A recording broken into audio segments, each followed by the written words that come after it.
appreciate you and everyone who's taking the time to chime in. Thank you so much for your time today. I appreciate your presence here today. Appreciate you for having me. Absolutely. How was your commute? It's pretty decent? It wasn't bad. It wasn't too bad? Not bad at all? Not bad at all. Okay. So I'm going to get right into it. We all know why we're here today. Terrence is the brother of George Floyd. George Floyd was brutally assaulted by police by excessive force, and that it was something that was just traumatic for us all as a community of black and brown individuals. It hit home. It was like we lost a brother of our own, a son of our own, a friend of our own. It was horrible to see, and so I just wanted to sit with you to see how you're coping and how you've dealt with the loss since. Okay, so let's go back. Let's go back into your childhood. Let's take it way back. All right. Where did you and George grow up? Well, our connection is from our father, George Floyd Sr. Okay. You know, Pops was a Rolling Stone, you know, so I grew up in Brooklyn, New York, and he grew up in Houston. You know, I knew of him. My father always told me about him. My father always told him about me. My mother made mention that I had siblings and stuff like that. And I always wanted to meet him. Always wanted to take time and go out there and meet him. But at that time, growing up, Houston was crazy. So my mother was like, no, you're not going out there. If you want to deal in violence, you can stay here in Brooklyn. You know what I'm saying? So I never got a chance to get out there to Houston to see him. But fortunately, a cousin of mine, she knew that I wanted to meet him also on my father's side. And it was September of 2016. She had a baby shower for her daughter, and she surprised me. She invited my older sister and my brother to come up, and that was the first time I actually laid eyes on them. Wow. You know what I'm saying? What year was that? This was 2016. 2016. 2016. Okay. Well in my 30s, and just meeting my big brother for the first time, and it was like wow, like I never thought that day would come, and I remember it was like yesterday because I was taking the gift out of the trunk of the car. And I remember his voice. He said, I know that's not him right there because he's with my older sister. And I heard my older sister say, yeah, that's him. And in my mind, I'm like, this voice sounds familiar, but my father passed away in 2002. He sounded like your dad. He sounded just like my dad. So it was like, wait a minute, what is this? So I turn around and it's like a mirror image of my father. Wow. So it was like, wow. So out here, like I told you, I'm well in my 30s. I ran and I hugged him like I was a 6-year-old little boy. Wow. And he just embraced me. And I actually got it on video. I forgot to send it to you. So, okay. You know, that first hug. So that was the first time I actually met him. And then from then on, he was on social media. He was on the phone. I got so many text messages from him in my old phone. I go back and I read them sometimes. You know, that was the first time we met. Was that your first and last hug? Unfortunately, yeah. I'm sorry. That was because he left, he went to Houston, and then we spoke on the phone. He was telling me about the opportunities in Minnesota. And he actually, big brother asked his little brother, what you think about that? And I actually had to talk to him over the phone. I said, that's a good idea, man. I'm just meeting you, and I don't want to lose you to no street violence. So go do what you got to do so you can provide for you and your family. And so that was the reconnection right there. Right. Great. Do you recall your last physical conversation? The last physical conversation. The last conversation? The last face-to-face conversation, or? Last conversation. Oh, the last conversation, we was planning, once he got on his feet, he was in doing the CDL for trucking. Okay. And he said, little bro, when I get on my feet and we get everything, you come, you bring, my daughter was just born. So she was like, she'll be a little older, and you know, your daughter and Gianna, they got a little play date. And I was like, all right, cool, let's do it. And that was the last conversation. Wow. Okay. Well, how did you find out? How did you find out about his passing? I was walking. I was walking in Brooklyn. I was going towards the train, going to a doctor's appointment, and both of my sisters, my baby sister and my older sister, they called me on FaceTime Messenger, and that was weird because they don't call me on that. So they called me on FaceTime Messenger, and it was a video, and I could just see both of them crying hysterically, and they're like, he's gone, and I'm like, what are you talking about? I can't hear nothing. Like, what are you talking about? And they was like, he's gone. I'm like, who? They couldn't get it out. So I said, I didn't mean to be rude, but I was like, I'm about to get on the train, I'm going to the doctor's appointment. I hit y'all back, and I hung up the phone. So I get to the doctor's office, and I'm more focused on my appointment, because I'm like, that's what I'm there for. But I see everybody on their phones like this. And I'm like, why everybody on their phones? Everybody got to call at the same time or something? What's going on? So I'm looking, and I still don't know. I'm still not aware of it. Right. So I go on my doctor's appointment, I leave, and I get on the train to come back home, and I see everybody still on their phone. So I'm like, let me go just Google, because usually when you Google, the first thing that pops up is the most trending, right? So I go and I Google it, and it's saying man in Minnesota, killed by police. I'm like, what? So now I'm thinking, Minnesota, my brother's in Minnesota. So I'm like, nah. So I look, and I play the video, I hear the voice, and I'm like, no, because at the time when I checked it, you could hear the voice, but the face is blurred out. Right. The face is blurred out, so I'm like, nah. So I just put it down, put my phone away, was on the train for the rest of the ride. I get off the train, I'm walking towards my building, and I see everybody, they mad, people in Brooklyn, they just upset. And I'm like, yo, and it was like, yo, you ain't see the video, man? Yo, dude crying for his mother and talking. And I'm like, yeah, I seen it, but I don't know who it is. They was like, yo, they showed the face. They got the. I said, what? So I look at it. As soon as I see it, I see the face, and I'm just like, and then they identified him. I'm like, complete quiet, silence, and I was standing next to the building, and I kind of collapsed to the building. I leaned on the building. And two of my friends, they was twins, they came up. They was like, T, you all right? You all right? And I was just like, sitting there. I had the phone in my hand. And they was like, you all right? I'm like, nah, man, that's my brother. And they was like, yo, that's your brother? And that was it. That's how I found out. I'm so sorry. So since the incident, how have you taken the time to kind of to cope? Have you gone to therapy? Have you dealt with the trauma at all mentally? Seeking professional help?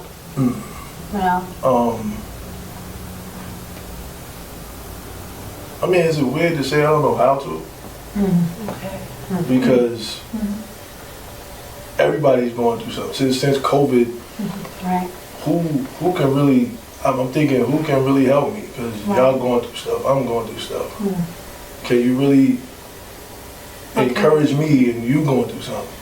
So that's why I was thinking about it. Right. But.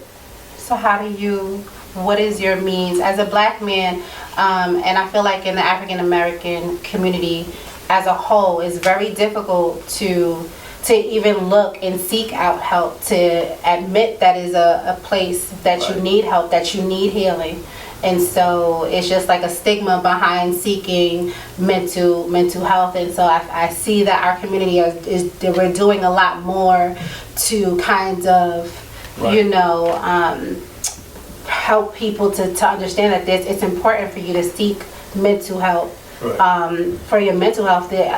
I feel like every decision that's made, every murderer, every rapist, anybody that's that has these demons that they're dealing with, whatever your skeletons are, I believe that the barrier that's breaking down is that your mental health. Right. You know what I mean? Right. There's so many people that's hurting, that's suffering in silence. So how are you handling, like if you're stressed out and you feel overwhelmed, what is your means of coping? How do you handle your stress and your hurt and your pain? I'm gonna be transparent. At first, it started with weed. Okay. You know what I'm saying? And I was just Self-medicating. self-medicating, yes.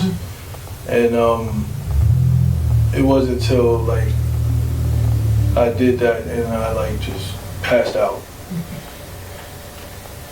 And I felt helpless. Right. You know what I'm saying? So it was like, then I stopped drinking, but I was drinking too. And I kind of remembered, I actually took a trip back to my childhood, and I used to see my father drink. And I was like, no, I can't do this because I got kids, I got children, and I don't want them to see me like this, so I had stopped that. So my basic healing and coping is I went back to my childhood at church. Church. Right. Yeah. You know, I go seeking help, you know, not seeking the people, Right. you know, praying.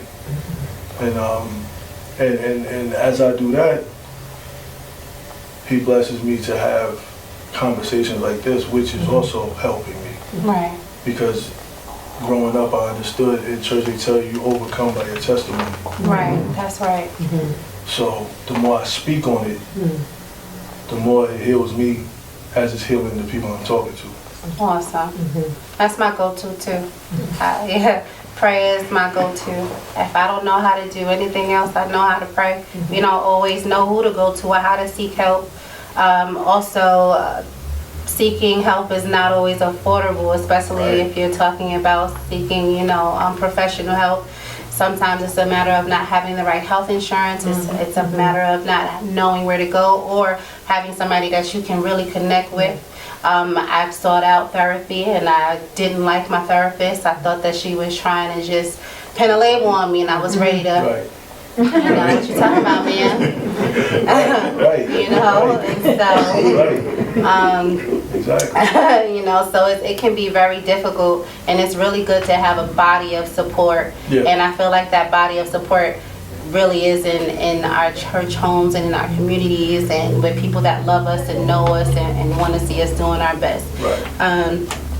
And so how has the passing of your brother affected your family dynamic, whether it be positively or negative? Do you feel like it brought you guys closer? Well, death always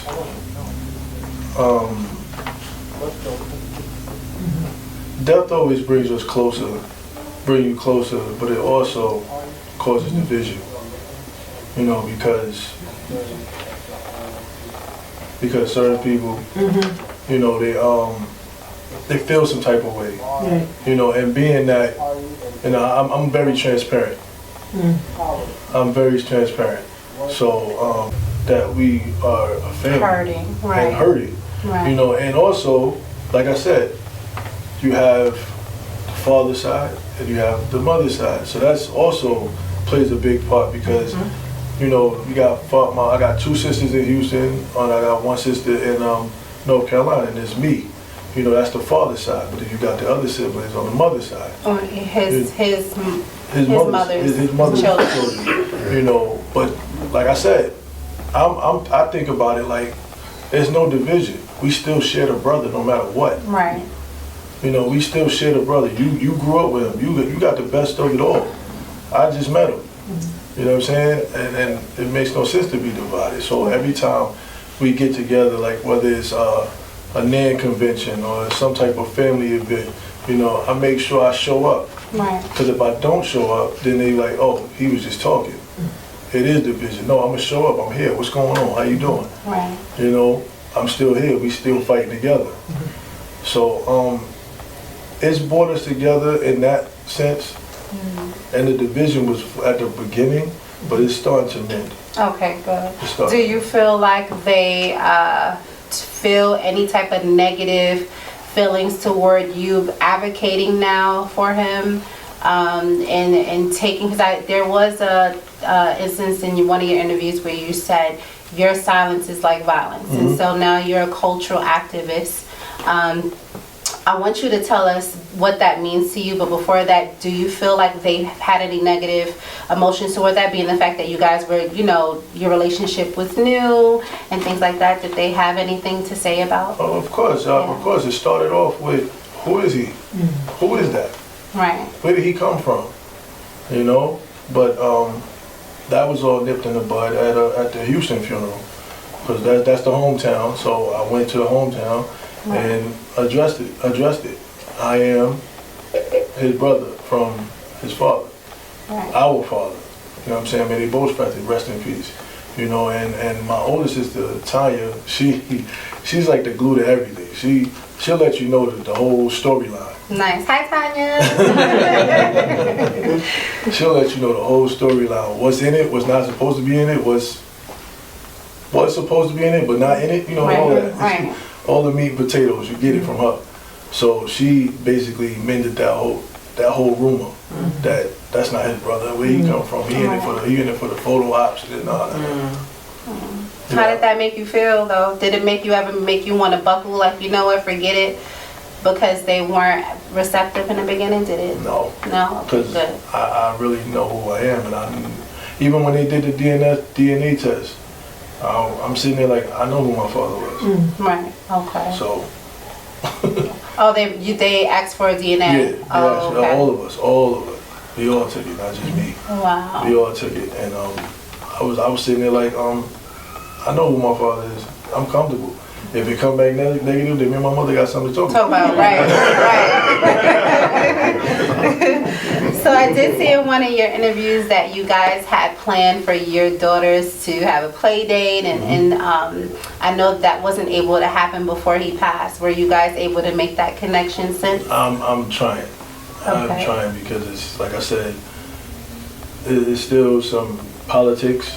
Okay. I'm trying, and it's gonna happen. Okay. I'm gonna make sure that happens. Well, let's send that up in prayer. We're gonna put that up in prayer for Thank him, you. that they'll be able to reconnect. Yes. the what are they, cousins, right? The yes. cousins. Yeah. We're gonna try to get that and take action, right? Definitely. So now that you are currently a cultural activist, right? Can you explain to us a little bit about what that entails, and how do you expect to use your voice to impact our communities? Well, when this first went down, I looked at Chauvin like, that's the activist. That's Jesse Jackson and stuff. I didn't look at myself as an activist till I really, in my mind, I broke down the word. First of all, I am active in my community, and I'm trying to implement activity. So I'm like, okay, I guess that's an activist. Right. So, since I broke it down for myself, now I understand it. So now I'm a cultural activist, because I want things to go back to when I was growing up, like the PALs, the after school centers, the teachers that actually cared, and officers that used to play ball with you in the park and stuff like that. I'm trying to get that culture back. Right. And I'm working towards that.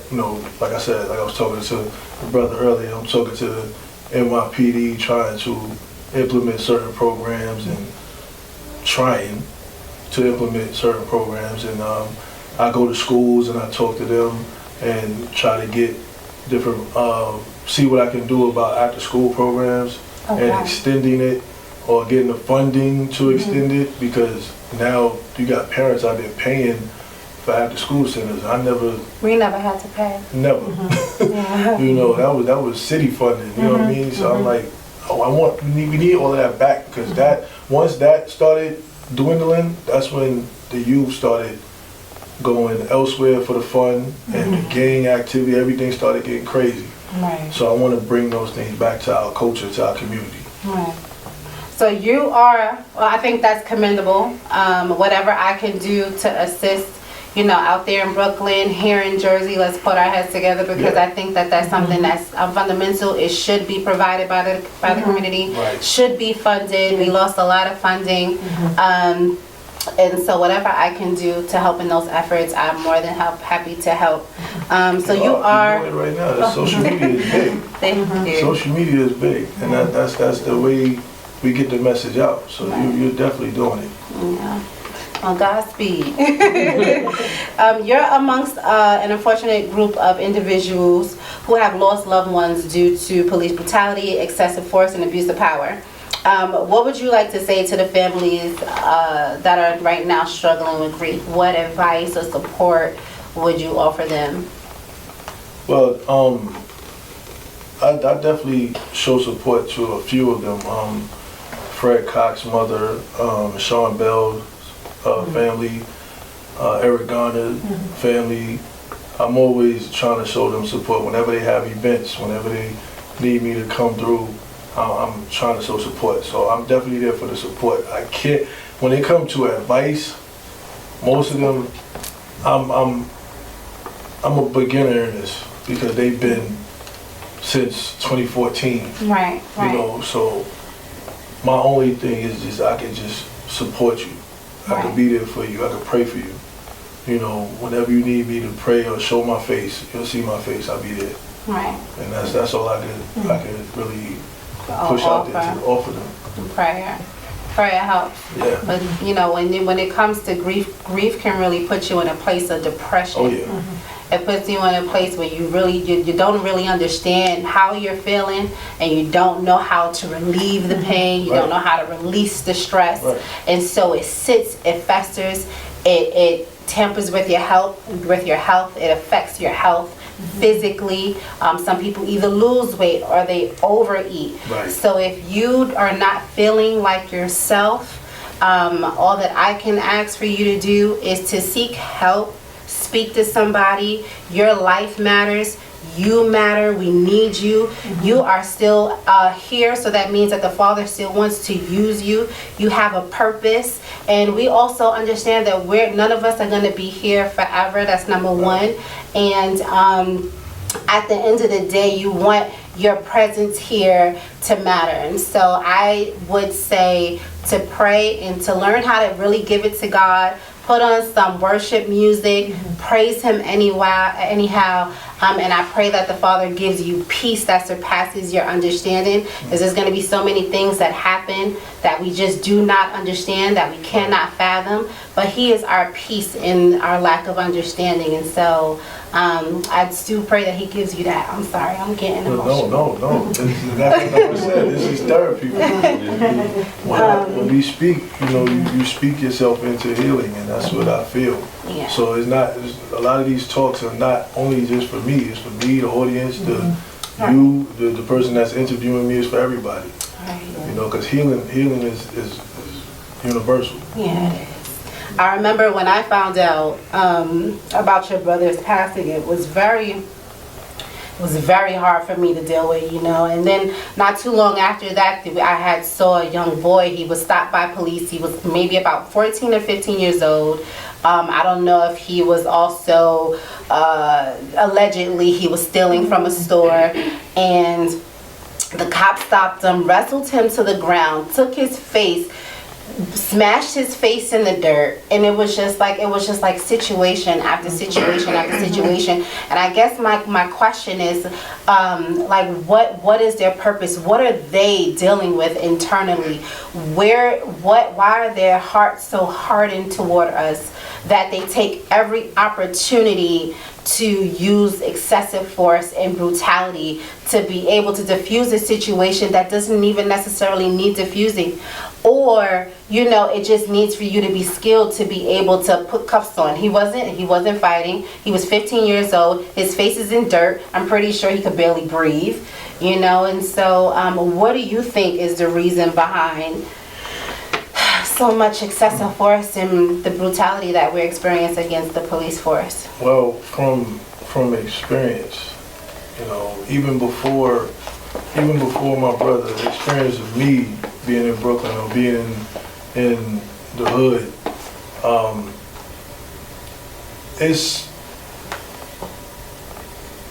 I believe it's lack of them understanding the culture. Right. Because they'll put somebody from the Hamptons in Brownsville, and there's somebody from Brownsville in the Hamptons. You mean like a police officer? Yes. Okay.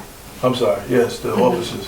So when Joe from the Hamptons come and meet, you know, Boo Boo in the hood,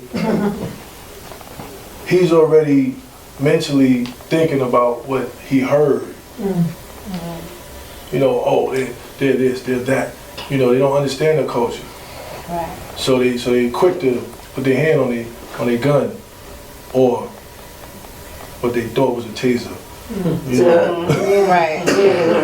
You know, but yeah, it's lack of understanding the culture. And that's why I said, you know, back when I was growing up, they understood the culture. Not to mention, they also gave psychological tests. I think I heard that they stopped that. Wow. Okay. So you just hired anybody Right. that got a good background, but their head is messed up. Right. So a lot of it is coming from, you believe it's coming from a place of fear. Right, right. So they're reacting out of fear. Yeah. Not too long ago, I saw, I couldn't see the whole video. I can just imagine how it panned out. There was a young girl. She was walking with her dog and the police stopped her. Yeah. And so I didn't see the full video. I know that she had questions. Why and what's the purpose and things that she had questions. I think she couldn't have been no more than 16 years old, Yeah, 14 to 15. Yeah. And they threw her on the floor and arrested her. Right. And so I'm wondering if is it something that we need to teach our children, to teach us as a culture about how to, I guess you would say, getting pulled over etiquette or dealing with police etiquette? Is there a way that we should engage to help keep them calm and to also have the best possible outcome? What is your advice on that? Well, I can only speak from what I tell my son. My oldest is 20. Okay. And I told him, I said, listen, don't walk out here looking like everybody. You know, look like yourself, be yourself, pull your pants up. I tell them things like that because that's what they're looking at. They're looking at the pants, they're looking at the do-rags, looking at the braids, they're looking at all this, they're looking on the outer appearance, they're not even worried about who you really are. Right, like Trayvon Martin. Right, exactly. You know, I believe if he didn't have a hoodie on, it wouldn't have been that. They're looking at that. They're looking at the outer part of everything. Oh, he's a threat. He's just not a third. No. You know, I tell my son, that's what I told him. But then I started looking at, like, the video with the girl. And I'm like, oh, it's deeper than that. Because this is a young little girl. Like you said, you don't see the whole video. You don't know what happened. And which is crazy to say because sometimes I see videos and people hit me up and say, oh, call Crump, get Crump on the phone. Then I look at the whole video and they talking about F you and this, that, they cursing them out. And you see the whole video, you're like, now what if I would have called them? They provoked. You feel like they provoked it. They provoked it. Like, I understand you stand your ground. I understand that. But if they're already scared, if they're already nervous of where they at, don't compact the problem. Right. You know what I'm saying? I mean, it's like comply. Yeah, I can't. That's a real loaded question because, like I said, I see people complying, and I see things still happening. Things still happen. Because that's why I say it's their lack of knowing the culture. Right. So some time ago, it had dropped in my spirit. Now I want to say this was probably during the pandemic, where I was just like, we need to have some prayer warriors going to the police stations in their communities and praying over their police stations. Just pray in front of it. When you walk past, pray over the pray over the people in the precinct, pray over The police officers pray that the Father softens their heart, that no weapon formed against anyone will prosper, that if they have any ill will or ill intentions, that it will not prosper. I think that we need to understand that there is power in prayer, power in the things that we say.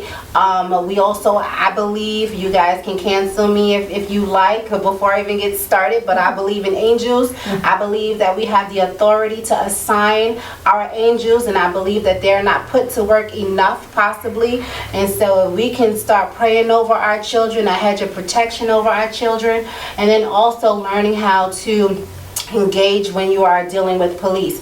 So, what am I being stopped for?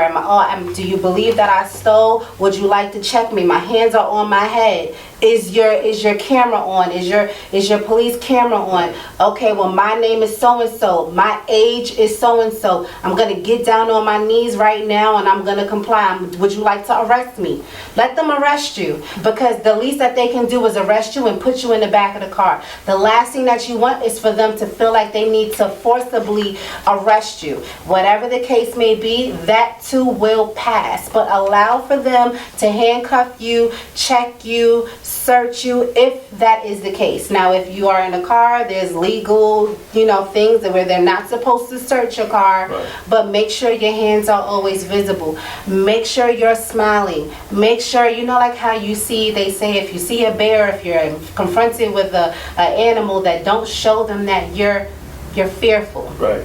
You understand what I'm saying? And so I pray that if you are dealing with a situation where you are confronted or engaging with police, that you keep your peace and you keep your calm and you comply. Please comply. Do not argue with the police. Right. Do not be confrontational. The more that you keep your peace, the more that the Father can fight for you. Okay? Have you personally experienced any discrimination since you started advocating personally? No, I've mostly experienced it beforehand. Okay. I personally feel like, wait a minute, sorry. I personally, it was the 4th of July weekend, and my family had went out, to celebrate and everything, and I was home. And I came downstairs to make sure fireworks, gunshots, whatever was going off. So I came downstairs to make sure they made it home safely. So, the officers is outside and they're telling everybody, move, go, stop doing this, stop doing that. And I'm just standing outside in front of my building, waiting for my family. And one of the officers came over to me and was like, you go inside. And I was like, officer, I'm waiting for my family to get home. You know what I mean? I said I live upstairs. I came downstairs to make sure they on their way to home, make sure they make it home safe. He was like, oh no, we trying to get this area clear. Go upstairs now. I'm like, sir, I'm waiting for my family. I said, now if I go upstairs and something happens to my family while I'm down here that you can't control, then what? What you say? What? Now I'm looking at him and I'm like, in my mind, because this is after everything. In my mind, I'm like, please don't take it there. Because this is now whatever was in Minnesota gonna be in New York. So I'm like, don't. In my mind, I'm like, no. So as I'm saying that, in my mind, I'm just like, oh God. So then another officer from the neighborhood that recognized me, he came over to the officer like, yo, chill, let's go over there. He good. He was like, nah, I just want to, leave him alone. Let's go. And then he turned, and the officer turned back to me. He was like, I know that's right. So it was like, it could have went differently if you didn't have somebody to vouch for. Officer there, yeah. Mm-hmm. And even the neighbors was like, oh, you don't want to mess with him. You don't want to mess with him. And he was like, I guess the ego started getting to him. So that was it. After that, it wasn't too much. Mm-hmm. Okay. Well, you're doing a great job. I want to thank you for all of your efforts. I do pray that the Father continue to keep you and everything that you do vision and envision, that it comes to full fruition. And like I said, anything that I can do to help. Again, I want to thank everyone who chimed in, who came into our live audience. to be a part of the first sit down. And now I'm going to offer my audience an opportunity to chime in if you guys have any questions for Terrence before we wrap it up. Does anyone have any questions for Terrence that they would like to ask?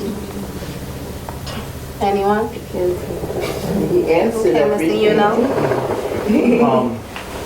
So I know on October, You can come on. You can come on over. so on October 14th, we'll be celebrating, his birthday is coming, right? Yes, sir. How old will he be? He'll be 50. He would have been 50. And we're celebrating basically the birth of your brother. Yes, sir.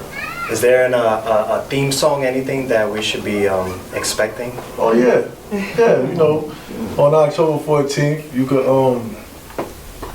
go to YouTube and we have a song called "We Are Floyd," and it'll be definitely there at 12 p.m. on Nice. YouTube. Nice. Something about my man, you know. Oh, nice. Thank you, sir. And that wraps up my first sit-down interview with the brother of George Floyd, Terrence Floyd. Again, thank you so much for being candid and for sharing your story with us.